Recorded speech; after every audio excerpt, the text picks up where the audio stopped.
This gospel lesson today is a fairly well-known story.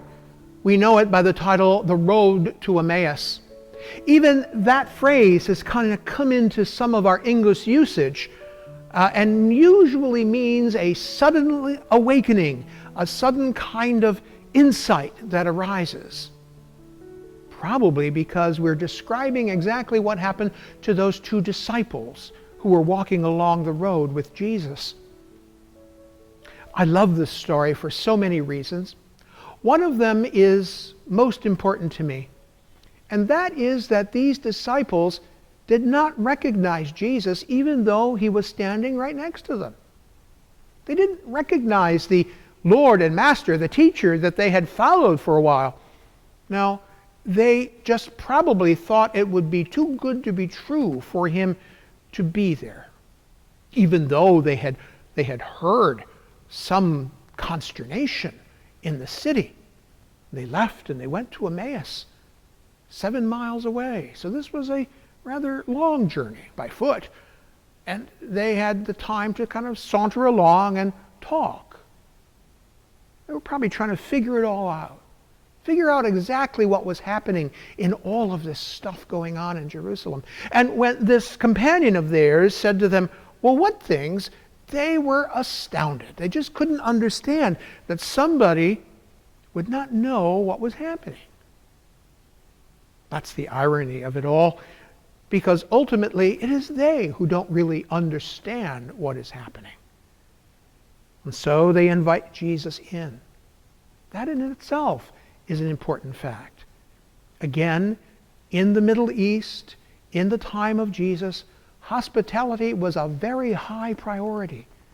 Strangers along the road, especially when they were to be put in harm's way for their journey keep going in the middle of the dark, that they were told to take him in.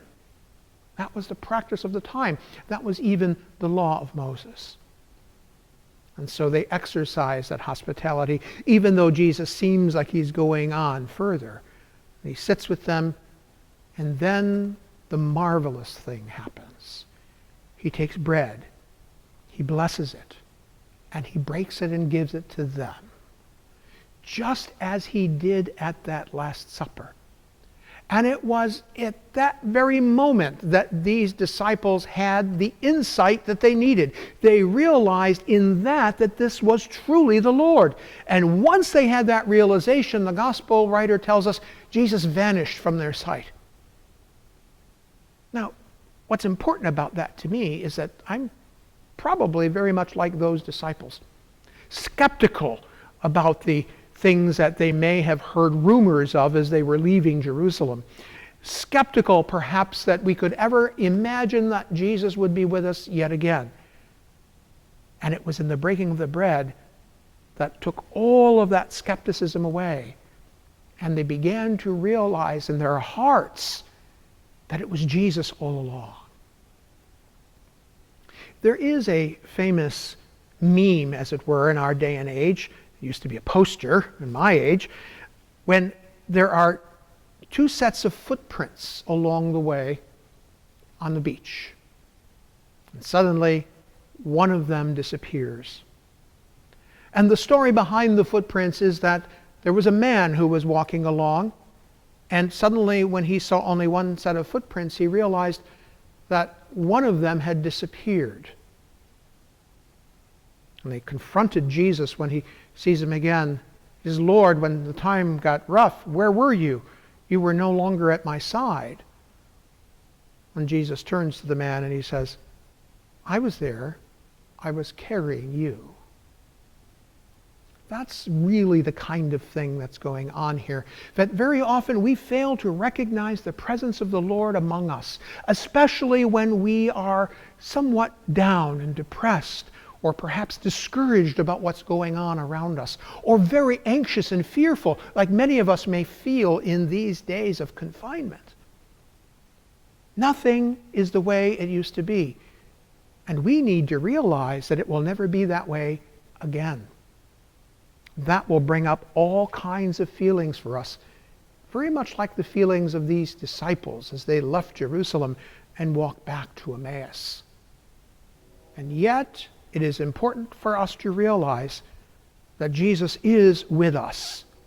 Whether it is along the beach carrying us, or if it is in the breaking of the bread in the house in Emmaus, we begin to realize and open our eyes to see the very presence of the risen Lord in the power that is exhibited around us, in the compassion of people for one another, in the self-giving of one another who take care of neighbors in this time of difficulty.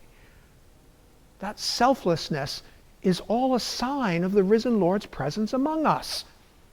And maybe it takes something like the breaking of the bread to wake us up to that fact. That's why the church gathers.